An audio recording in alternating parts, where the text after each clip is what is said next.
Tardes, muchísimas gracias, Rosendo, por haberme invitado a moderar esta mesa. Para mí es un placer estar al lado de Marita Carballo y del doctor José María Dañino Pastore. Y para hablar del tema de cómo la tecnología impacta hoy en los mecanismos políticos y también en los movimientos socioeconómicos.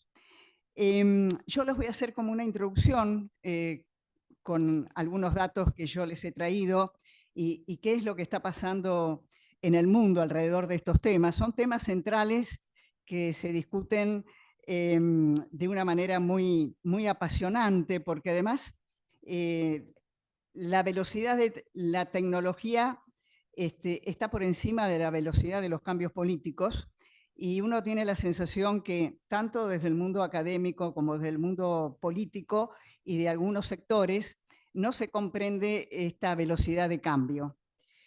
Ya en 1997, Giovanni Sartori escribió un libro que ustedes deben conocer, Homo Videns, que ahí hablaba de un mundo en la política donde la imagen reemplazaba la palabra.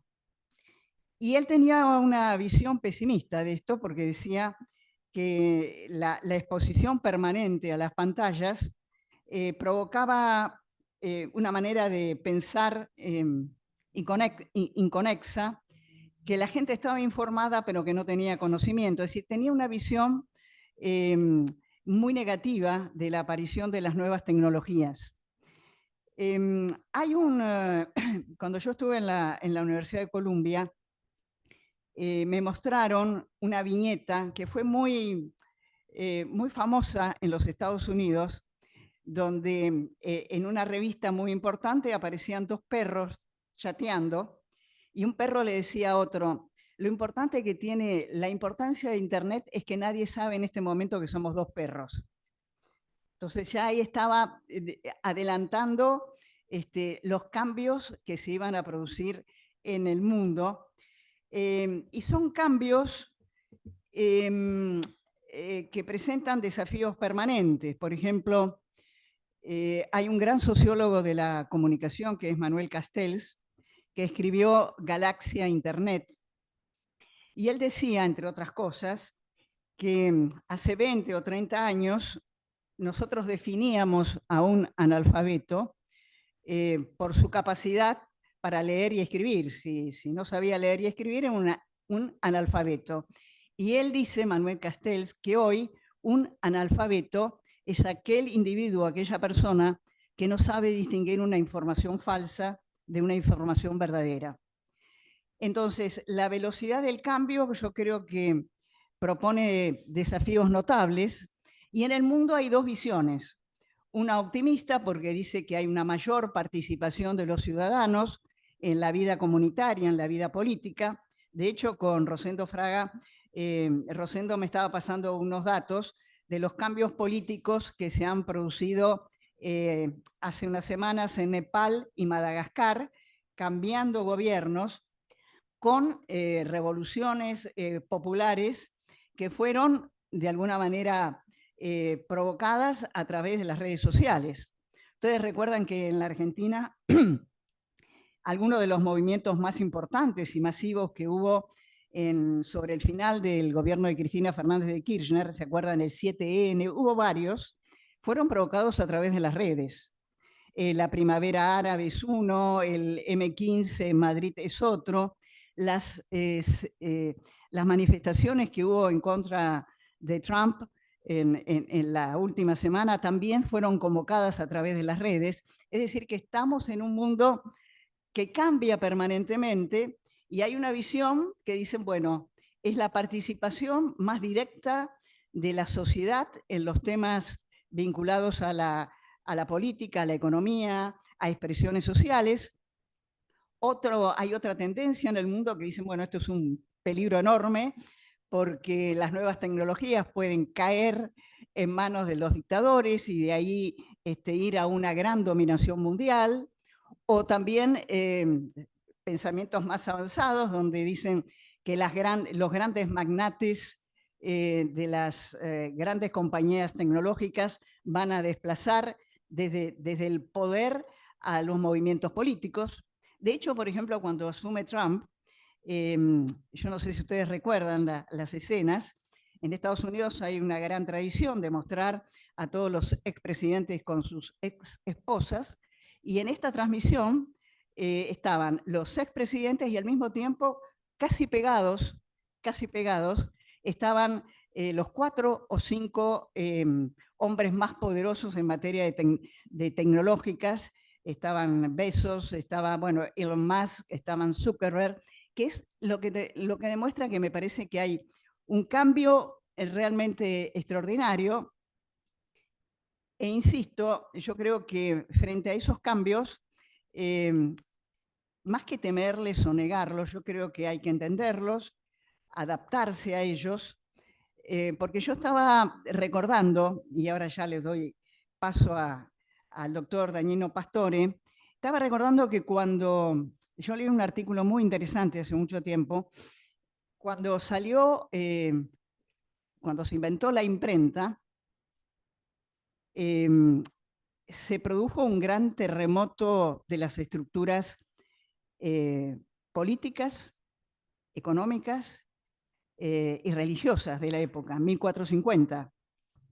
Y además, los que en ese momento monopolizaban la información, que eran la nobleza y la iglesia, veían en la imprenta algo así como un invento diabólico. Es decir, que siempre los grandes cambios tecnológicos producían, se escribían un artículo diciendo que era un cambio diabólico, etcétera, etcétera. Y lo que hizo la imprenta es acelerar un montón de cambios, incluso culturales como el Renacimiento. Entonces, yo creo, por eso traigo ese ejemplo, porque me parece que nos enfrentamos a un desafío similar, y creo que hay que aceptarlo. Yo hablaba con Rosendo, creo que hay en el mundo académico y en el mundo político y en ciertos sectores una resistencia, pero me parece que lo más inteligente sería captar, conocer, para tener una respuesta más efectiva en caso de que lo veamos como un peligro. Yo siempre lo veo de otra manera, con una sensación más optimista, pero estamos en un momento fascinante de la historia, de transición, eh, donde, donde el poder es información y la información es poder. Y esto está afectando el territorio tanto político como cultural, como social. El otro día estaba viendo la última película de Misión Imposible. Ustedes saben que fue una saga de 7 películas. Yo me acuerdo la primera, donde el villano eran, no sé, grupos rezagados de la ex Unión Soviética, y esos eran los villanos, y bueno, los héroes peleaban contra esos villanos. Después esos villanos fueron algunos miembros de los carteles de la droga. Después el siguiente villano en esa serie de Misión Imposible fue un magnate de las comunicaciones. Ahí ya nos estamos acercando al momento actual, donde quería controlar el mundo a través del control de la información. Y en la última película, la que se estrenó este año, el villano era la inteligencia artificial. Entonces, sí, uno toma un poco incluso el impacto cultural que hay de estos avances tecnológicos. A mí me pareció interesante ver que el villano en esta película era la inteligencia artificial. Así que bueno, esta es una primera visión de estos temas y es un placer escucharlo al doctor Dañino Pastore.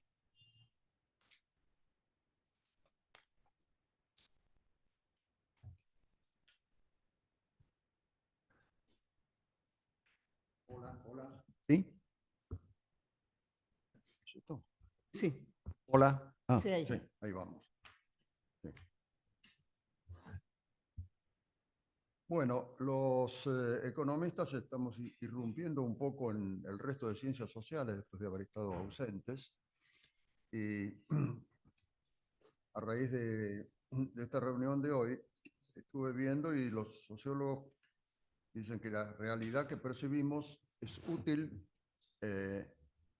estudiarla como con 2 componentes. Un componente es la realidad objetiva, los hechos, las cosas, y otro componente es la lectura el relato que la sociedad construye a partir de esa otra realidad. Entonces, hoy puede tener 4 temas. El primero es cómo afecta el cambio tecnológico a la realidad económica, o sea, a la realidad objetiva. Y me parece que lo mejor es dar las cifras de lo que pasó desde la primera revolución industrial, alrededor del año 1800. Me parece que hay 3 grandes conceptos, los que más se miran de la economía. Uno es la producción, otro la distribución y otra el intercambio. En producción, el Producto Bruto por habitante, durante los 18 siglos de Jesucristo hasta el 1800, no logró duplicarse. Y en los 2 siglos y algo, que van desde 1800 hasta ahora, se multiplicó 10 veces. En cuanto a la distribución, la pobreza era más del 80% en el 1800 y bajó a 10% en la actualidad. En lo referente al índice de Gini, recuerdan que es más desigual cuanto más alto. El índice de Gini se hizo más desigual de 0,6 a 0,7. Y después hay algo llamativo, y es que la parte del ingreso total del mundo que tiene el 1% más rico no varió mucho. Fue alrededor del 20% en 1800 y el 20% ahora. Sí, con alguna fluctuación. Con respecto al intercambio, un indicador es el valor del comercio internacional con relación al Producto Bruto Total del mundo. Este tuvo también una suba espectacular del 10% al 60%. Lo que pasó desde que irrumpió la tercera revolución, la tecnológica, o sea, la revolución de alrededor de 1970, con los transistores y todo eso. Bueno, desde entonces hay una cosa llamativa, y es que el ritmo de crecimiento del PBI por habitante empezó a ser menor, cuando uno hubiera esperado que se hubiera mantenido como menos. Bajó de 4% anual a 3% anual. Lo que se incrementó es la desigualdad de la riqueza, que es el 1% más rico tiene el 45% de la riqueza mundial. O sea, la desigualdad es más del doble para la riqueza que para el ingreso.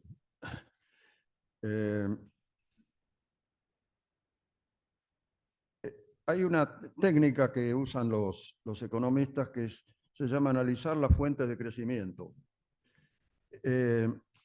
Lo que hace esta técnica es tomar 4 factores de producción.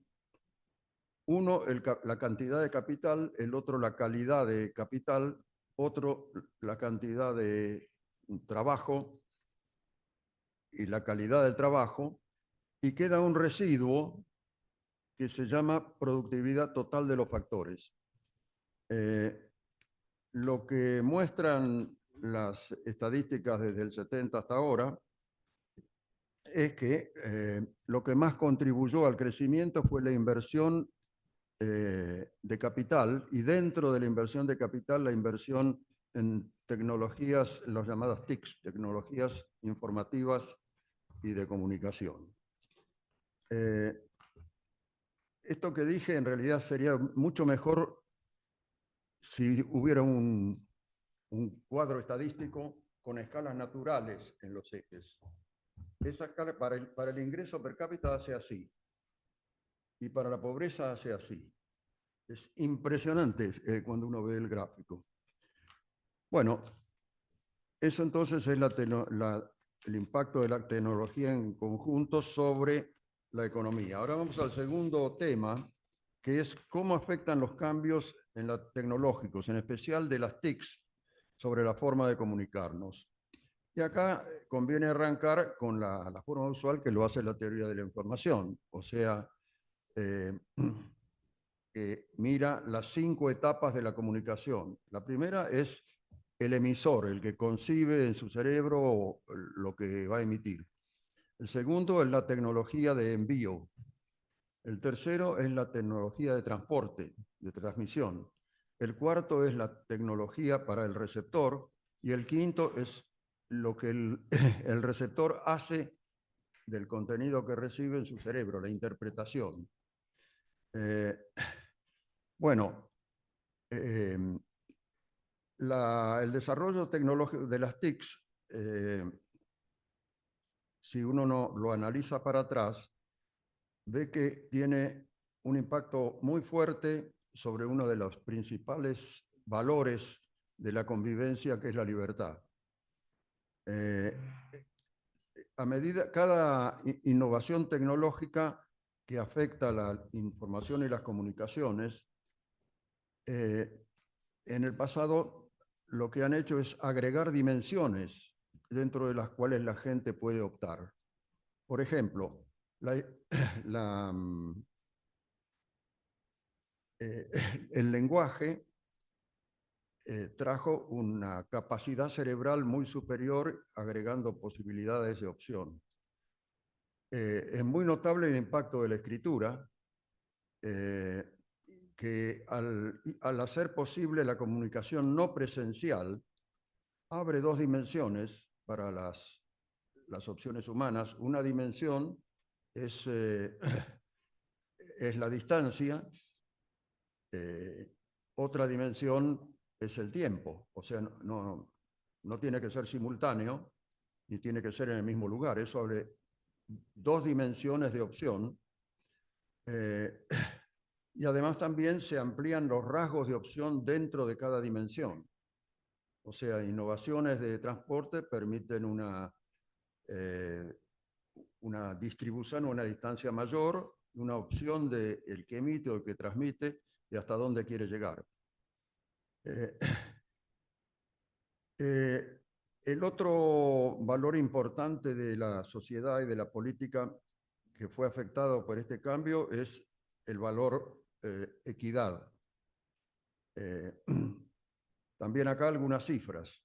Por ejemplo, el acceso a la información de los individuos, no hablo de las entidades que participan en la información, de los individuos comunes, antes eran receptores de menos del 10% de la información pública, y esto en 1800. Y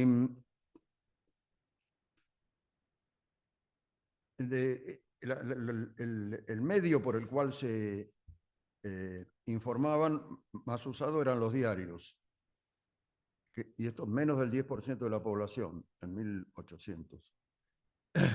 Ahora el más usado es la televisión, y el 85% de la población mundial tiene televisión. En cuanto a la actividad de los individuos como emisores, no como receptores de información, antes no tenían acceso a emitir información pública que les llegara a todos. Se usaba el correo y había un 90% de analfabetos.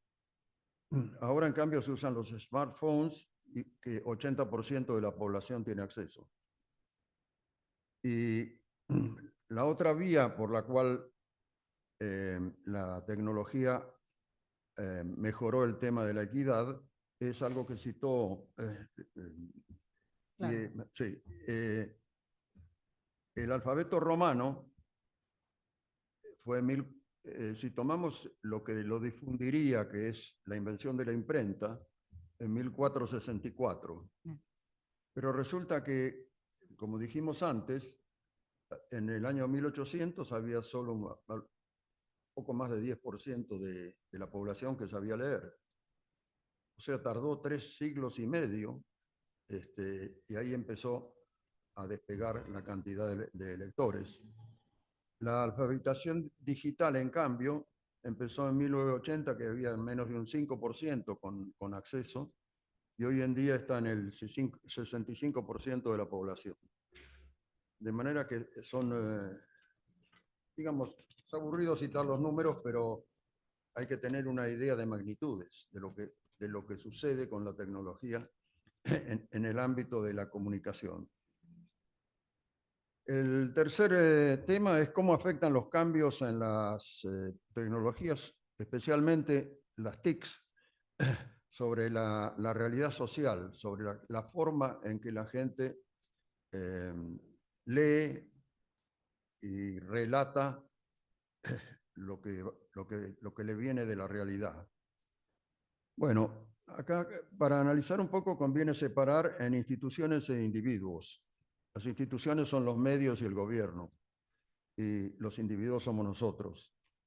Esto se acopla a ver los caminos que sigue la información, que son verticales entre los individuos, son horizontales entre los individuos, son horizontales entre instituciones, son verticales hacia abajo cuando el emisor es la institución y son verticales hacia arriba cuando el individuo quiere comunicar hacia las instituciones.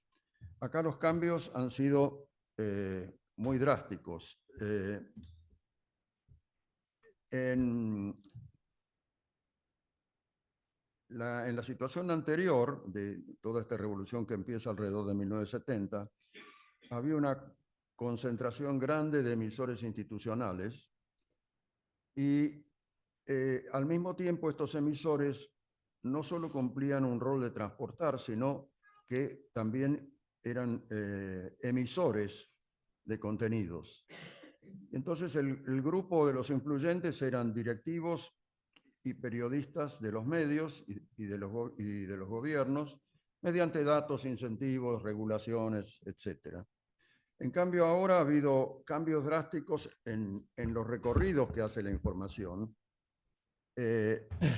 La vertical descendente, o sea, la que era fuerte antes de 1970, empezó a perder peso relativo por la emergencia de otros emisores. Y acá entonces aparecieron los gigantes de la teleinformática, los que, digamos, los popes de los sistemas operativos, de los gobiernos, de los correos electrónicos y de las aplicaciones.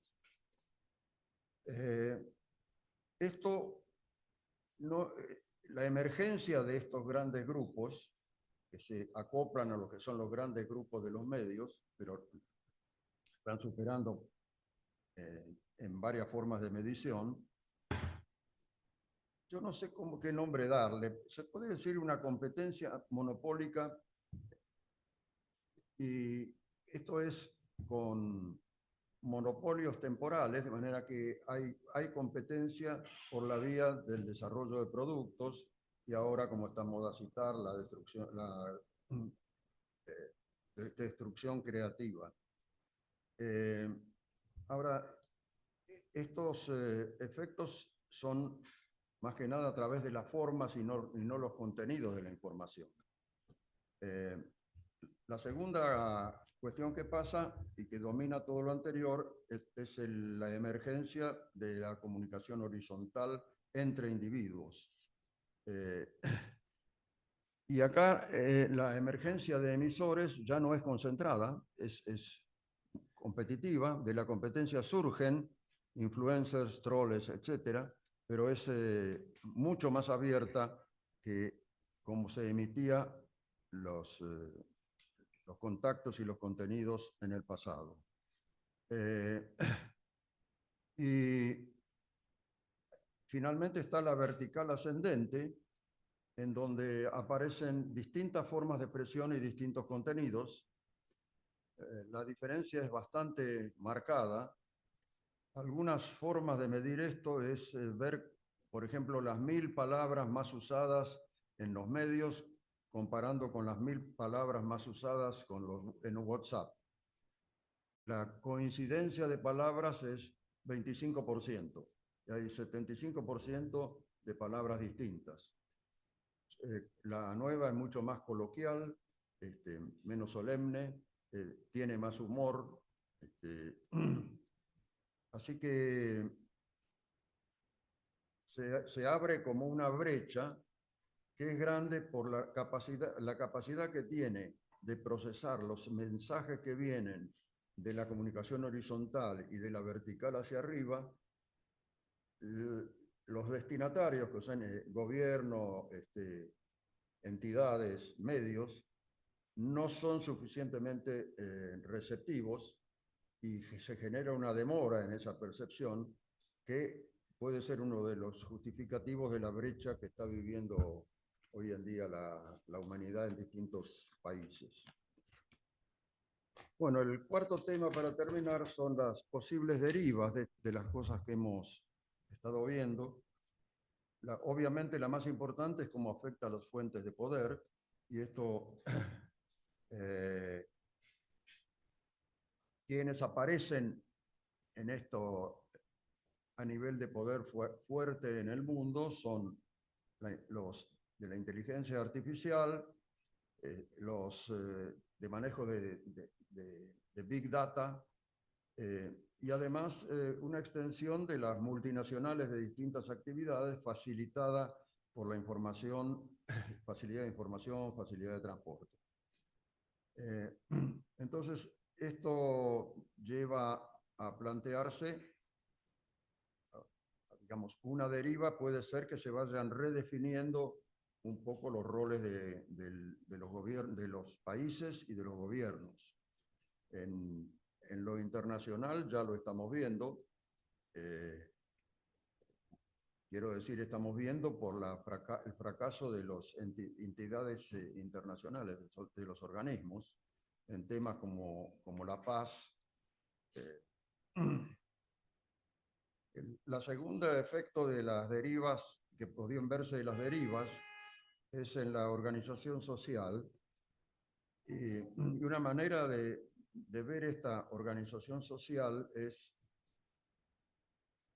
si se parte de una...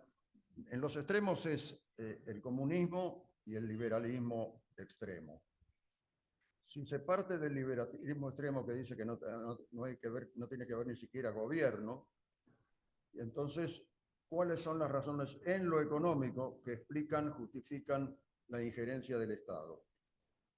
Y bueno, estos son la existencia de bienes públicos y externalidades, la existencia de monopolios y las crisis recurrentes.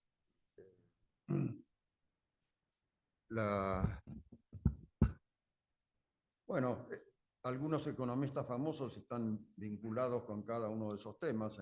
El que inventó la expresión bienes públicos fue Samuelson, el que trabajó sobre las crisis recurrentes fue Keynes, y los que trabajaron sobre monopolios fue John Robinson.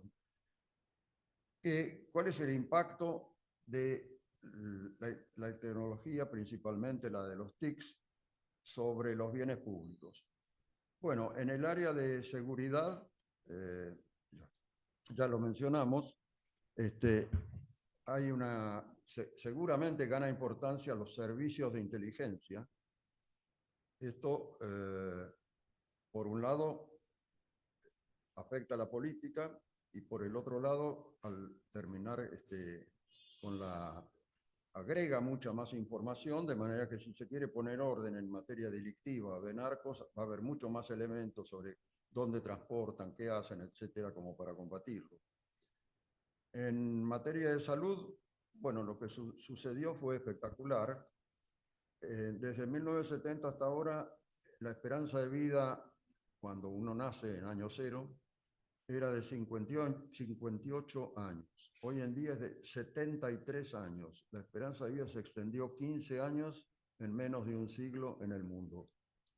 Y esto va a continuar, y es uno de los temas del cual se habla, que es, bueno, el problema de que los viejos seguimos viviendo y entonces los jóvenes son menos y nos tienen que mantener a los viejos. Eso es el tema de las pensiones y jubilaciones.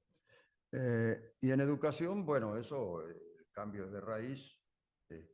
La tendencia clara es que sea una parte más grande virtual y sobre todo que haya más educación específica y de manera intensiva.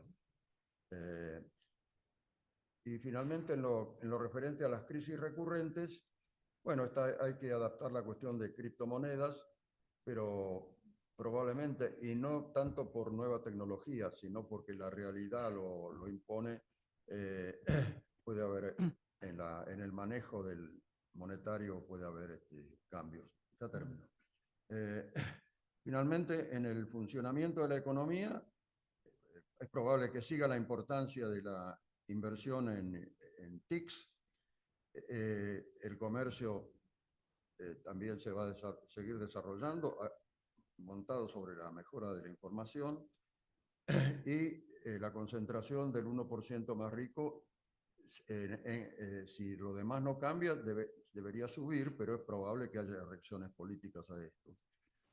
En cuanto al empleo, es tradicional que cada revolución industrial creó el temor de desempleo y después mirado históricamente no se cumplen esas predicciones. Este caso puede ser distinto, pero sistemáticamente el error es porque es bastante fácil calcular cuántos empleos se pierden.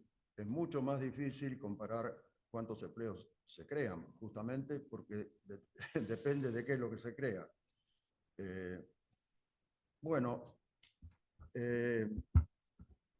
como esta charla fue técnica, les quiero dejar dos inquietudes.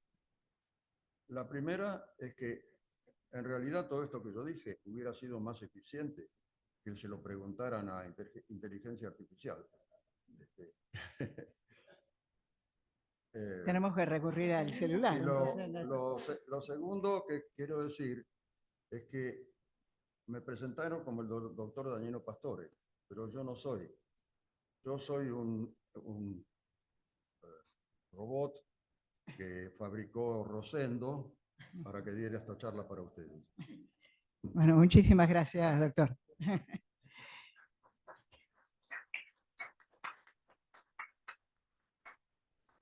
Marita. Bueno, muy buenas tardes a todos. Un placer compartir esta mesa con Clara y Pastore. Bueno, como bien señaló Clara,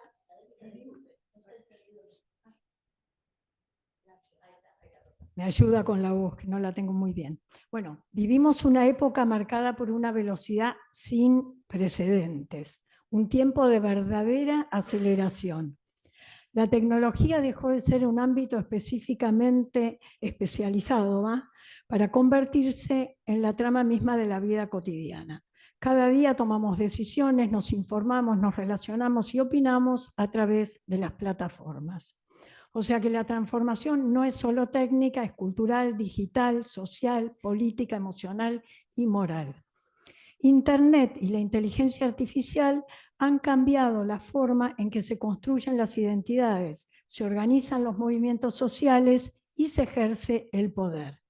En pocos años, las redes se convirtieron en el espacio público principal de las democracias contemporáneas. Y aunque esta expansión trajo enormes posibilidades de participación y las tiene, también expuso nuevas fragilidades. La política se vio profundamente alterada. Ya no se trata, hoy las redes son tanto una herramienta de empoderamiento como un campo de manipulación. Podemos irnos para un lado o para otro, como decía Clara, y tenemos distintas opiniones. Yo también soy tendiente al optimista, pero quisiera que podamos de alguna manera paliar un poco, en la medida en que podamos, las partes negativas como la manipulación.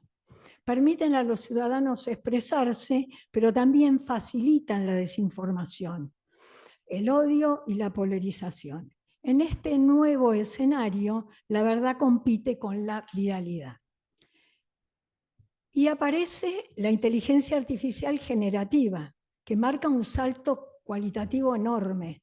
Pasamos del asombro ya también a un desafío ético.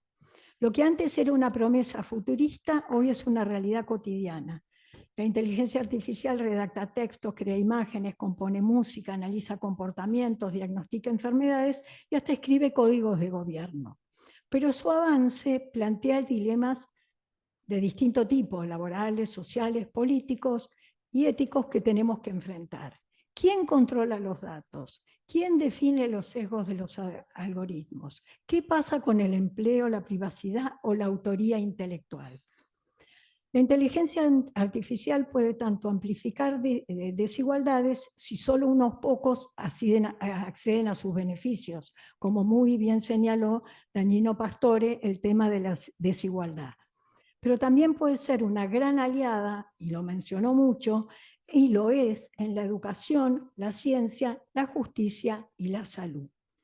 En política podría contribuir a sistemas más transparentes y eficientes, pero también consolidar nuevas formas de vigilancia y manipulación. En síntesis, el desarrollo tecnológico nos ha permitido resolver problemas que parecían insuperables hace años, pero han surgido otros desafíos y amenazas. Como toda gran innovación en la historia, abre puertas, pero también genera sombras. Estamos en ese equilibrio entre el entusiasmo por el progreso y la preocupación por sus consecuencias. Voy ahora a darles algunos datos de investigaciones nuestras, son las que hemos participado en Voices, sobre qué opina la población y cómo se siente la población en relación a estos cambios. Bueno, en primer lugar quiero decir que el 85% de los argentinos utiliza WhatsApp, un 62% Facebook, un 53% Instagram, un 54% YouTube, y solo hay un 10% que no usa nunca ninguna red. Pero hay grandes diferencias según los datos demográficos. Mientras solo los menores de 30 no usan ninguna red, el 1%, el 36% entre los mayores de 65 años no usan ninguna red. Y también un corte por educación. Mientras el 21% de los que no terminaron la primaria queda fuera, solo el 0,5% de los universitarios no utiliza social media. Un tema importante es que hoy los ciudadanos no se sienten bien informados y la mayoría piensa que las redes sociales tienen demasiado poder político y que la desinformación debilita la democracia. En un trabajo que hicimos junto con WIN en 8 países latinoamericanos, revela que para la gente la desinformación es un problema muy importante, para 73% en Argentina. El 76% lo vive como una amenaza para la democracia y cree que debilita los procesos electorales, y 7 de cada 10 también consideran que aumenta la polarización política. A su vez, un 44% se siente ansioso o estresado al encontrar desinformación, cosa que le pasa todo el tiempo, porque 5 de cada 10 reconocen encontrarse todos o casi todos los días con información falsa o noticias distorsionadas, en Argentina y en el mundo en general también. Entonces, paradójicamente hay otro tema, que pese a que todos sabemos que estamos recibiendo noticias falsas, son pocos los usuarios que toman acciones para verificar la información. Acá hay todo un trabajo para hacer, como consultar otras fuentes. El cansancio informativo es tan grande, la ansiedad, la rapidez con que circulan también dificulta el detenerse a verificar. Es como que la tecnología tiene dos rostros, como Jano. Por un lado, nos permite estar más informados y amplía la participación. Nos podemos expresar, firmar peticiones, denunciar abusos, controlar la gestión pública, movilizarnos. Pero por otra parte, como dijimos, facilita la manipulación. Los algoritmos seleccionan la información que refuerza nuestras creencias y los discursos extremos son los que ganan visibilidad. La mayoría cree que las redes sociales brindan a las personas una voz significativa en el proceso público, pero también que es muy fácil manipularla con rumores o informaciones falsas. Entonces, sin duda los aspectos positivos son muchos, pero uno de los problemas que tenemos, y tomo datos de la CEPAL en este caso, es que cerca del 30% de los hogares en Latinoamérica no acceden a Internet de calidad. Como síntesis podríamos decir, en relación a la comunicación, que la paradoja es clara. Nunca fue tan fácil comunicarse por un lado, pero al mismo tiempo nunca está resultando tan difícil escucharse. Y si bien las redes sociales no son las que crean el malestar, lo aceleran, lo visualizan, lo potencian y muchas veces lo distorsionan. Amplifican emociones y polarización, favorecen contenidos extremos y conflictivos y debilitan consensos básicos de la convivencia. Pero la tecnología lo que hace es visibilizar y exacerbar síntomas de un sistema que ya estaba fallando en inclusión, en equidad, en representación. La polarización y la pérdida de confianza son fenómenos que atraviesan el mundo entero. Crece la desconfianza hacia las instituciones, los medios, los líderes. Y las redes amplifican esa sensación de conflicto permanente. La polarización, que ya existía y antes era más ideológica, ahora se vuelve más emocional y cotidiana. No solo pensamos distinto, sino que desconfiamos del otro, lo deslegitimamos, lo cancelamos. Mientras las democracias necesitan deliberación, la lógica digital tiende más al enfrentamiento. Este clima afecta a la salud cívica y alimenta la fatiga social. Bueno, la inteligencia artificial introduce un nuevo desafío porque ofrece herramientas que son poderosísimas para la gestión, el análisis de datos y la comunicación. Pero al ser una tecnología que es más autónoma, fusiona lo digital, lo físico y lo biológico y apunta a generar datos predictivos a partir de parámetros mentales. Por eso hay quienes temen que nos gobierne. El desafío está en cómo usar estas tecnologías, preservando siempre los valores de la democracia y la libertad. Un estudio del BID en el que participamos junto con UNTREF analizó el impacto de las redes sociales en la población argentina. Uno de los temas que a mí me interesa mucho recalcar es todo este tema de qué le pasa a la gente cuando está conectada todo el día, cosa que casi todos hacemos. En primer lugar, el 60% de los argentinos manifiesta haber experimentado cambios, ya sea en hábitos, actitudes o sentimientos, a partir de estar en las redes.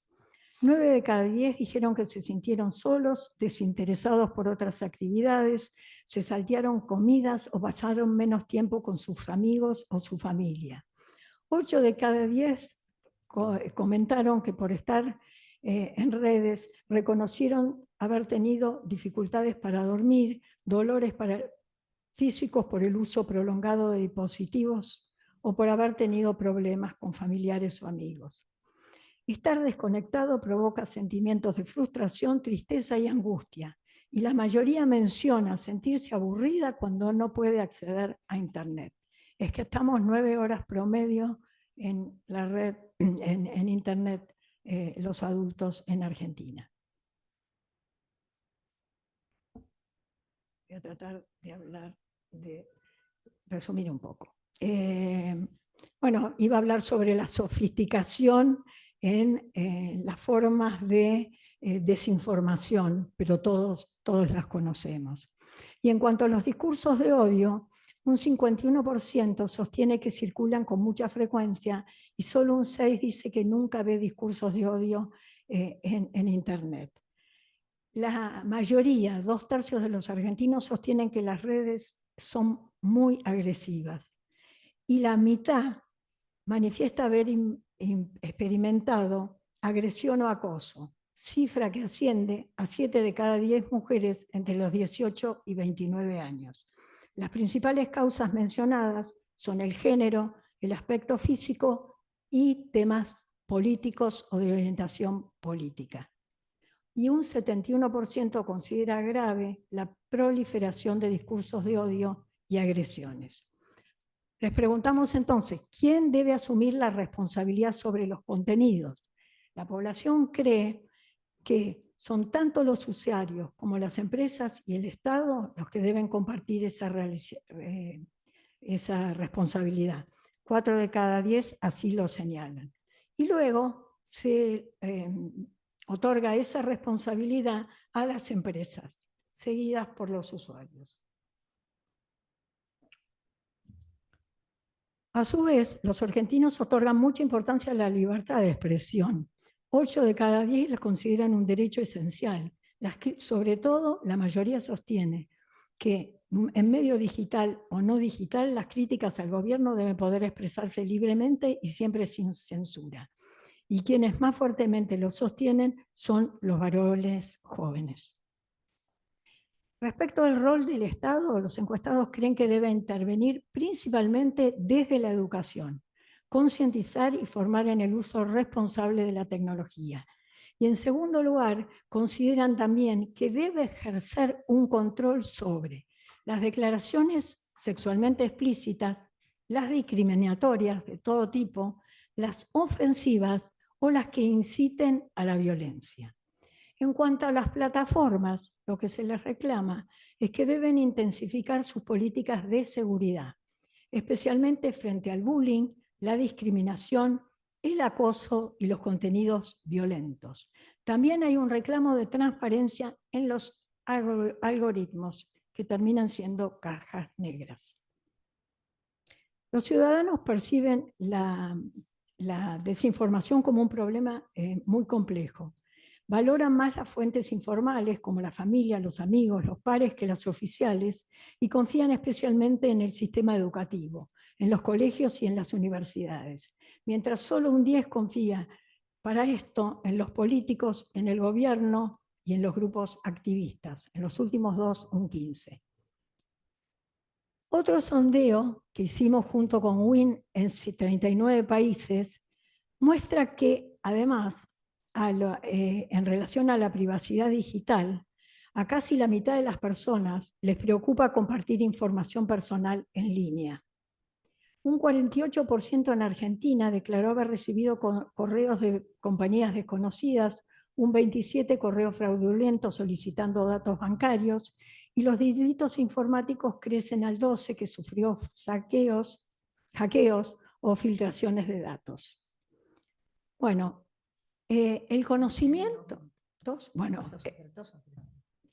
el conocimiento o awareness sobre la inteligencia artificial crece rápidamente. Los invito entonces a que vean, porque no lo puedo decir ahora, una encuesta muy interesante de Pew a los que les interesa el tema, de Pew Research Center en 25 países, que nos cuenta un poco qué siente la gente con el aumento de la inteligencia artificial en su vida cotidiana, y lo que vemos es que está más preocupado que entusiasmado, pero que la mayoría tiene reacciones mixtas.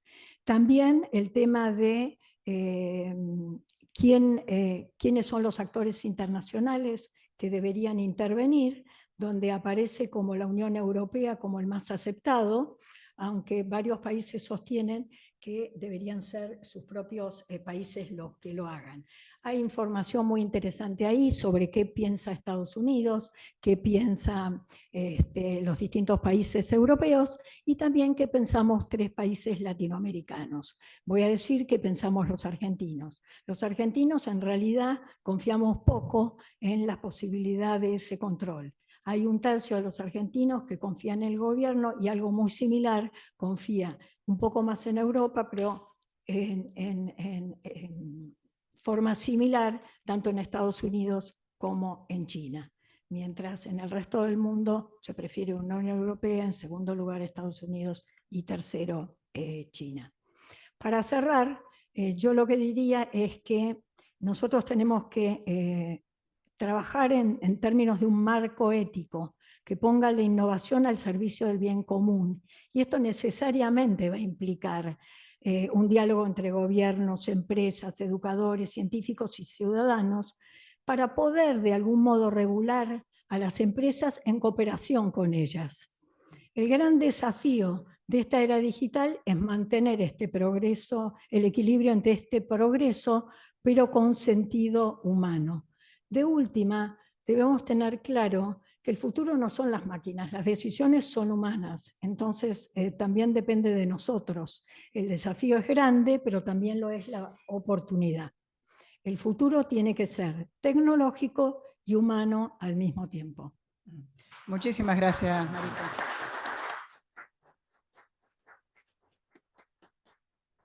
Bueno, tenemos 2 o 3 preguntas. Una para el doctor Dañino Pastore y también para Marita. A su juicio, doctor, este fenómeno que acabamos de describir, ¿fortalece, o debilita la democracia, el sistema democrático, tal cual lo hemos entendido en los últimos tiempos?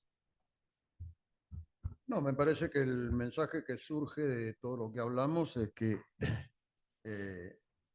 hay que mejorar algunos aspectos en los cuales viene fallando y evidentemente con este avance de la información plantea la cuestión de cómo aprovechar toda esta riqueza y lo cual tendría que mejorar la representatividad, pero a lo mejor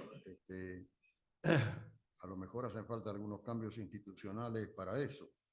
De todas maneras, bueno, voy a invadir el campo acá de sociología, pero No, sí. el concepto de democracia fue cambiando a lo largo del tiempo y distintas personas lo interpretan diferente, es muy comprensivo.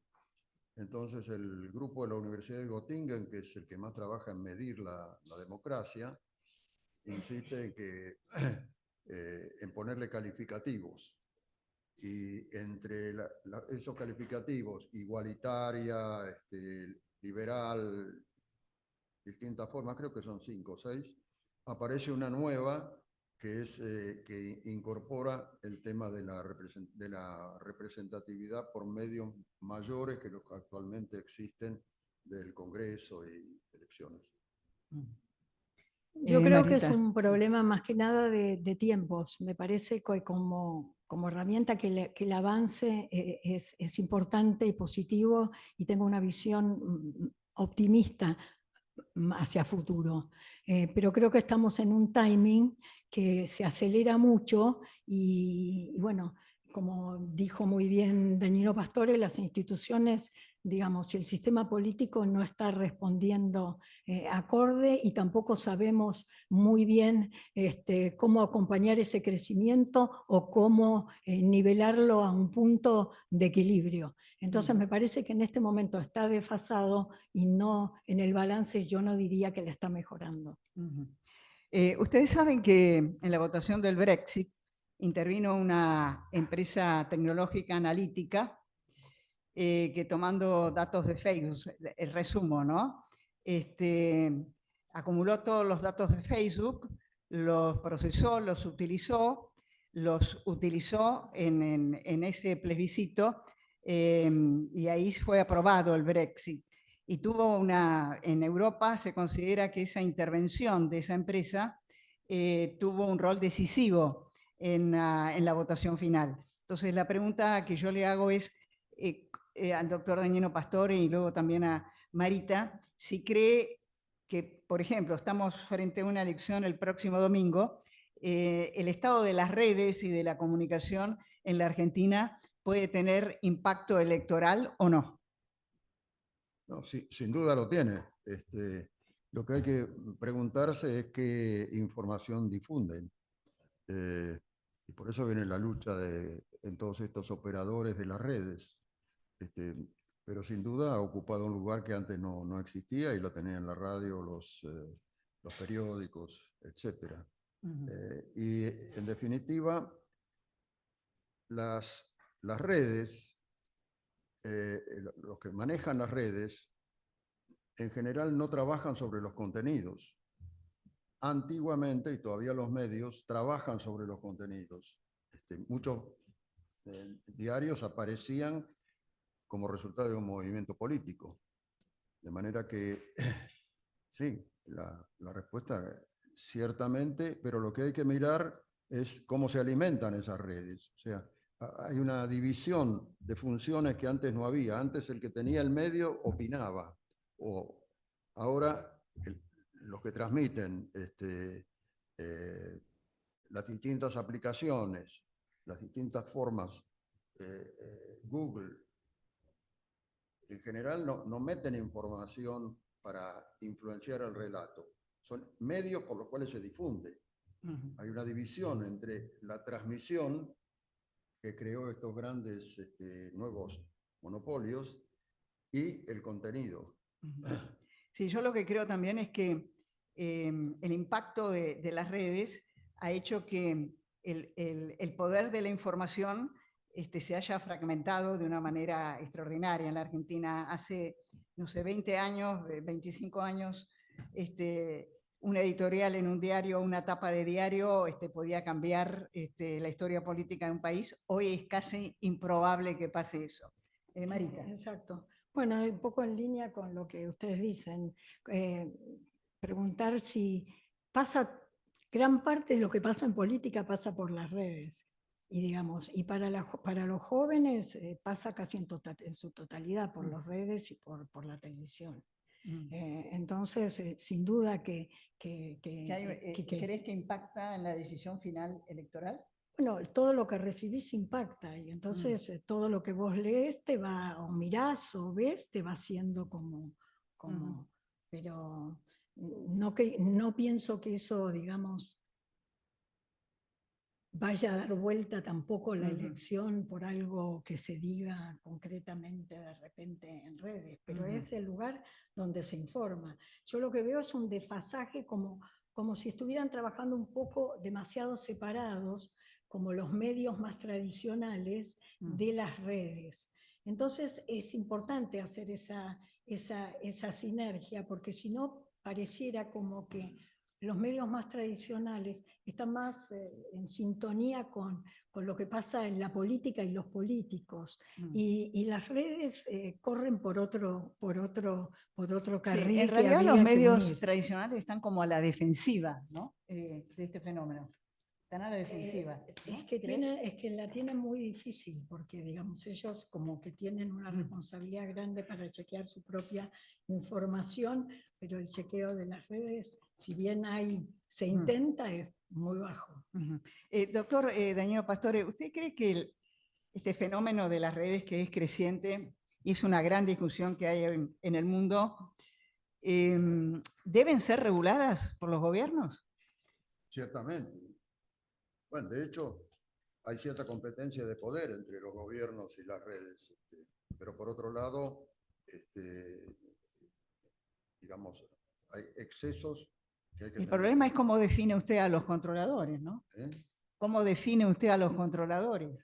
Bueno, desde que existen los gobiernos, el gobierno lo que hace es dicta una norma y ve que se cumpla. En la Argentina hay un hiato en eso, o sea, hay como 10 o 12 decisiones de la Suprema Corte, por ejemplo, que el Poder Ejecutivo no cumplió. Una en el Poder Ejecutivo en el sur. Y hay un general incumplimiento de la ley. O sea, yo cuando manejo en Buenos Aires hago infracciones. En Estados Unidos no. Lo más que puede pagar es que venga el hombre y haya que tener una gentileza con él. Ese control de las redes debería ser a través de una ley del Congreso. ¿Cómo lo imagina usted? Sí, en los países donde esto avanza es a través del Congreso, sin duda. Sí. Marita. Yo creo que también es un tema como más global, más internacional, porque, digamos, las compañías son internacionales y operan en todo el mundo. Entonces, también es importante, para mí, llegar a un acuerdo, o sea, para mí hay que regular, algún tipo de control hay que tener. Yo me inclino más por... como la población, un poco por los europeos para hacerlo, por varios motivos. Les gusta a veces controlar y algunas veces de más, pero también es cierto de que tienen menos intereses como económicos en relación a eso, porque, digamos, son Estados Unidos y China las mayores empresas con respecto a esto, por un lado. Y después porque, bueno, lo que la Argentina puede hacer sola es muy limitado. Es muy limitado porque tu poder es bastante bajo sobre las empresas. Yo estuve en la mesa del CES, les cuento, fue muy interesante para mí, en la mesa de tratar de coordinar, digamos, para una mejor resolución de todos estos temas, ¿no? Y nos sentábamos los diarios, en las plataformas, fue tremendamente interesante, incluso hicimos muchas reuniones con público en general, a través de los radios en todas partes del país. Bueno, la mejor predisposición venía por parte de la población, pero las resistencias son muy grandes, es muy difícil. Entonces, como que necesitas un ente, me parece, como superior para hacerlo. Doctor Danielo Pastore, frente al conflicto, ¿no? El conflicto político o un conflicto económico, ¿en qué medida usted cree que las redes o la información pueden ayudar a acelerar, a catalizar ese conflicto? ¿Es posible hacerlo? Yo creo que a largo plazo sí, en el corto hay demoras en la asimilación. Me parece que sí. Pueden ayudar. Sí, sí. Sí, yo también pienso lo mismo. Pueden amplificar la respuesta sí, muchísimo. Sí. ¿Estás de acuerdo? Sí. Bueno. Perdón, podría ser un agregado. ¿Cómo no? Hay un tema que está surgiendo entre los economistas, pero en ciencias sociales, que es el tema de la felicidad de la gente. Sí. La forma como se hace hay dos metodologías. Uno es decir, la gente feliz si tiene acceso a tales bienes y tales otros bienes. Y la otra es preguntarle a las personas, ¿usted es feliz? Bueno, que sería realmente la que más corresponde. Bueno, el resultado de eso es que hay países muy pobres que son muy felices. Y la explicación es que la felicidad parece ser la distancia entre lo que uno desea y lo que uno tiene. Entonces, las poblaciones muy pobres no saben qué es tener más. Y entonces se consideran más o menos felices con lo que tienen. Eso lleva a un tema importante en cifras y en lo que se habla. Y es la diferencia entre pobreza y inequidad. En general, los pobres, cuando se les pregunta qué quieren ciertos bienes, la pobreza es disponibilidad de ciertos bienes. Una vez que se alcanza este nivel, entonces dice, es muy desigual. Yo quiero ser, empieza, si lo queremos llamar envidia, la aspiración, se empiezan a preguntar y compararse con otros. Entonces, las redes en ese sentido exacerban el sentido de desigualdad porque dan una información a mucha gente que antes no pretendía de eso. Un breve comentario. Sí. El tema de la felicidad es un tema que sigo muchísimo a través de la encuesta mundial de valores fundamentalmente. Y es totalmente cierto, y además como los países latinoamericanos generalmente siempre dan mejor de lo esperado en función de su PBI, vienen las preguntas de por qué. Y tienen que ver, por lo que explicó Danilo Pastore, pero también, y quizás más fundamentalmente, por la intensidad o calidad de las relaciones sociales, de las relaciones humanas con el entorno más próximo, familiares, amigos, como que en nuestros países la gente siente que siempre tiene alguien a quien recurrir si tiene un problema, aunque sea para que lo escuche, cosa que, bueno, en otros países hace el Estado. Bueno, muchísimas gracias. Terminamos acá con algunas conclusiones. Yo creo que este es un tema que tiene una sola certeza, que es el avance de las redes, de la irrupción tecnológica, que está en tránsito y que va a seguir avanzando, y abre una serie de interrogantes muy grandes, ¿no?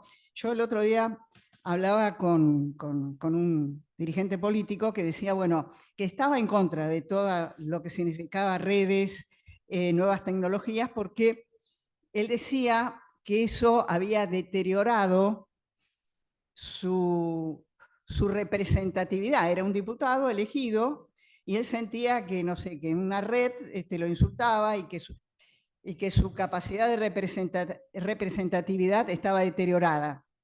Y yo le dije, mira, tenés razón, a veces las redes están dominadas por guardias pretorianas, una guardia pretoriana digital, pero ¿por qué no probás en mejorar tu representatividad política vos?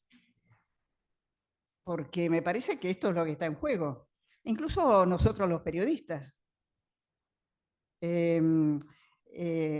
Estamos luchando en el periodismo, por ejemplo, les cuento algo, que es algo que cuando vino el ex director del Washington Post, es un fenómeno mundial, que es el fenómeno que se llama sesgo de confirmación. ¿Qué es el sesgo de confirmación? Es que antes, no sé, el ciudadano leía un diario, escuchaba un programa de televisión o de radio para informarse. Hoy, ese mismo ciudadano elige qué medio, no para informarse, sino para que le reasegure lo que previamente él ya está pensando. Por eso usted ve la televisión, que un canal es todo de un lado, otro canal es todo del otro lado. Es decir, la elección hoy del ciudadano frente a un medio de comunicación es elegir el medio que le va a confirmar lo que previamente ya está pensando, lo cual es un desafío muy grande para los periodistas. Y la pregunta que nos hacemos es si las redes generan gobiernos autoritarios o no. Yo en ese seminario que estuve hace unos años, 5 años, en la Universidad de Columbia, se planteaba algo muy interesante como pregunta, que era, ¿qué hubiera pasado en Alemania con el fenómeno actual de los medios de comunicación y de las redes? Se preguntaban si el fenómeno del nazismo hubiera podido llegar a los extremos que llegó. Esta era una buena pregunta. Brzezinski, el que fue secretario de Estado de Carter, en sus memorias dice que en la caída de la Unión Soviética, la televisión, los medios de comunicación tuvieron mucho que ver, además de la crisis interna del comunismo, etcétera, porque los rusos y los que estaban detrás de la cortina de hierro empezaron a ver cosas que no estaban en la narrativa oficial en ese momento. Es decir, que las redes pueden transformarse en una ayuda, en una aceleración de la participación de la democracia, pero también presenta, como cualquier fenómeno disruptivo, peligros que hay que controlar, peligros que hay que entender y comprender para poder modificarlos. Yo creo que lo único que no podemos hacer, y yo veo a veces mucha resistencia, tanto en los medios tradicionales, como en la política, como en otros sectores, como en la sociología, es en querer ignorar lo que está pasando. Yo creo que es lo peor que puede pasar, y yo creo que lo mejor para poder controlar ese fenómeno que hoy es caótico, porque es caótico, es entenderlo para tener las herramientas para poder modificar las tendencias que pueden ser negativas. Así que bueno, muchísimas gracias.